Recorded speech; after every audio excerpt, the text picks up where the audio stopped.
수술은 필요한 걸 하면 돼.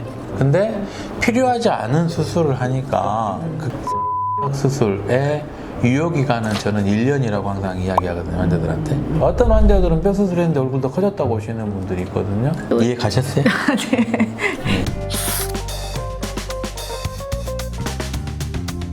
안녕하세요. 안녕하세요. 나범생외과 원장 김태현입니다. 리얼모델 유상희입니다. 오늘은 저희가 뼈 수술의 그런 실체에 대해서 한번 이야기를 해보는 그런 시간 갖도록 하겠습니다. 수술이라는 거는 내 몸에 칼을 대는 거잖아요. 몸에 일정 부분 희생을 우리가 감수해야 되는 행위이기 때문에 그런 희생에 비해서 우리가 얻는 게 훨씬 더 많으면 그러면 참 좋은 수술인 것 같고, 근데 내가 어떤 희생을 했는데 얻는 게 별로 없거나 또는 얻는 게 미비하다 아니면 다 안 좋다, 그러면 그거는 저는 안 좋은 수술이라고 항상 말씀을 드려요.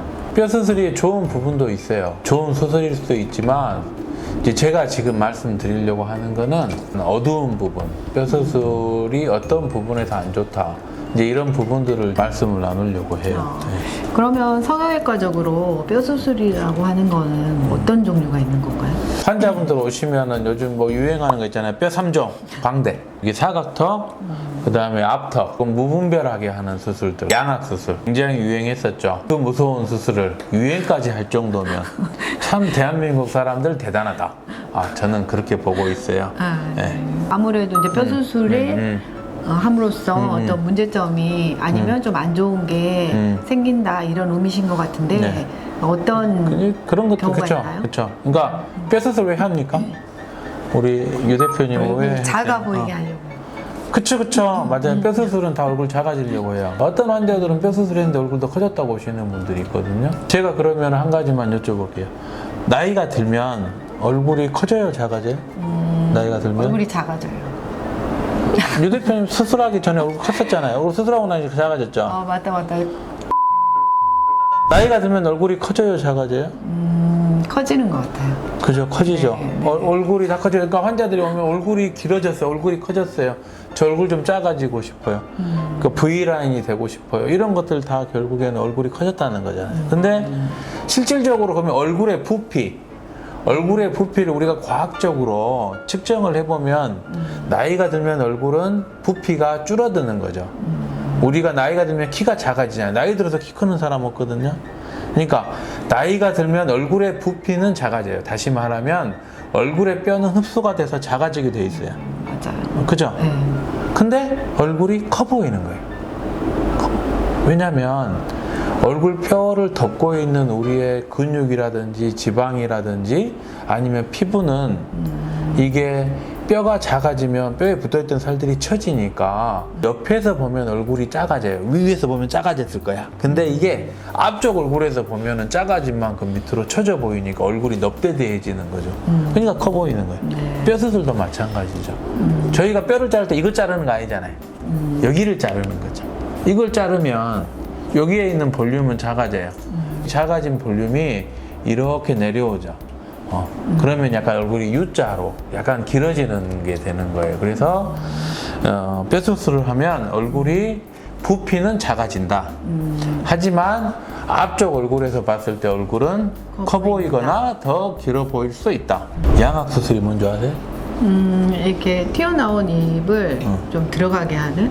양악 수술은 원래 의학적으로 치아가 교합이 맞지 않을 때 하는 수술이에요. 대부분의 치아 부종 교합은 과거에는 이게 치과에서 교정으로 교정을 했어요. 네. 교정으로 되지 않는 어떤 부종교합, 그게 보통은 1cm 이상, 이게 1cm 이상의 차이가 있을 때 원래 양악수술을 하는 거거든요. 근데 그게 이제 언제부턴가 돌출입 성형으로 이게 완전히 히트를 친 거지. 그래서 많이들 했죠. 근데 그게 굉장히 위험하다는 거죠. 치조골하고 기조골로 만들어져 있거든요. 무슨 말이냐면 뼈가 같은 뼈가 아니고 치아를 만들어주는 치조골, 치아가 없으면 없어져 버려요. 그러니까 할머니들 어떻게 돼요? 입이 없어지니까 합주기가 되죠. 합주기가 이렇게. 네. 그죠? 질환을 치료하는 목적으로 하는 거는 당연히 해야 되지만 미용적으로 필요하지 않는 환자들이 무리하게 치조골을 손을 대고 치조골 안으로 넣어버리면 입이 약간 합주기처럼 할머니 입이 돼버리는 거예요. 결국에 팔자주름도 그렇고 메리오넷 주름도 그렇고 치조골이 약해져서 오는 거거든요. 그거를 내가 돈 주고 치조골을 넣어주는 거야. 아. 그러면은 위험해지는 거죠. 네. 연예인들 많잖아요. 연예인들. 네, 네. 수술하고 나서 할머니처럼 입이 변한 사람들이 너무 많거든요. 그러면은 양악 수술은 그게 미용 목적으로 하는 거는 좀 지양을 해야 되겠네요. 될 수 있으면 교정이라든지 다른 걸로 충분히 하고 우리나라 사람들 약간 무턱이 많잖아요. 무턱이면 무턱 수술을 해야지 이걸 넣는다고 무턱이 좋아지는 게 아닌데 잇몸뼈는 한번 무너져 버리면 그거를 다시 되돌릴 수 있는 길은 전혀 없기 때문에 예? 그거는 굉장히 조심하셔야 돼요. V라인 사각턱 그 광고 문구 많죠. V라인 사각턱 V라인을 원하십니까? 그러면 저에게 오세요. 제가 만들어 드립니다. 사각턱 수술하면 V라인이 될까요? 수술한 사람 보면 옆 효과가 되게 이렇게 샤프하게 보이고 그래서 얼굴형이 예뻐 보이는 것 같겠네요. 사각턱을 자르면 옆에서 봤을 때 이렇게 가늘어지는 건 맞아요. 그죠? 사각턱도 뭐 다 나쁘다는 건 아니에요. 정말 악성 사각턱. 정말로 완전히 사각인 친구들은 좀 해도 저는 괜찮다고 생각을 하는데 사각턱이라는 걸 자르면 사각턱에 붙어있던 살은 어디로 가요?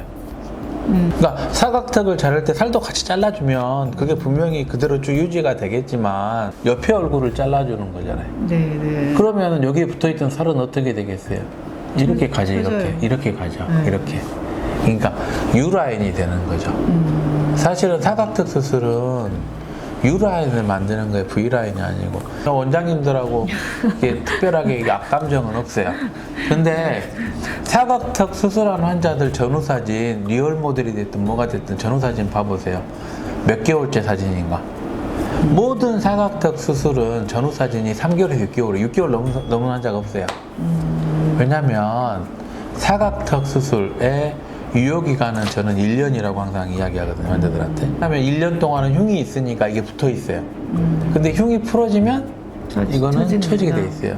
근데 원장님, 그 연예인들 보면 사각턱 수술하고 뭐 6개월 시간이 지나도 되게 그걸 유지하고 있는 것 같아요. 네, 그런 그쵸. 거는 그런가요? 왜 그럴까요?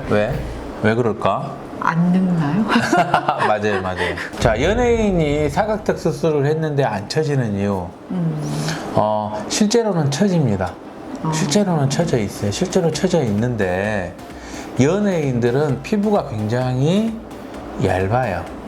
그러니까 우리가 이제 보통 말하는 연예인들은 170에 몸무게 45kg. 그죠?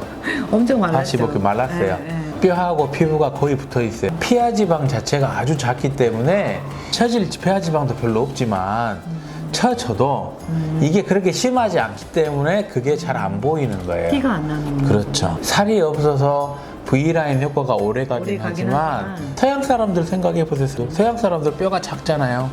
빨리 늙잖아요. 네. 거기다 피부도 얇아, 서양 사람처럼. 피부가 피하지방이 그렇게 많지 않고 살이 그렇게 많지 않은 사람들은 윤곽수술, 사각턱을 해도 그 V라인, 그러니까 약간 얄쌍해지는 정도가 더 오래 유지가 될 수 있고 좋아요. 그래서 제가 그랬잖아요. 아까 이게 모든 게 다 해당되는 건 아니라고. 그렇지만 대부분의 실제로? 일반 사람들은 대부분의 경우는 U라인이 될 가능성이 훨씬 많다. 뼈 수술을 물론 필연적으로 해야 되시는 분들도 있긴 하겠지만 미용적으로 뼈 수술을 생각하시는 분들은 깊게 고민하고 그렇죠. 결정하셨으면 좋겠습니다. 감사합니다.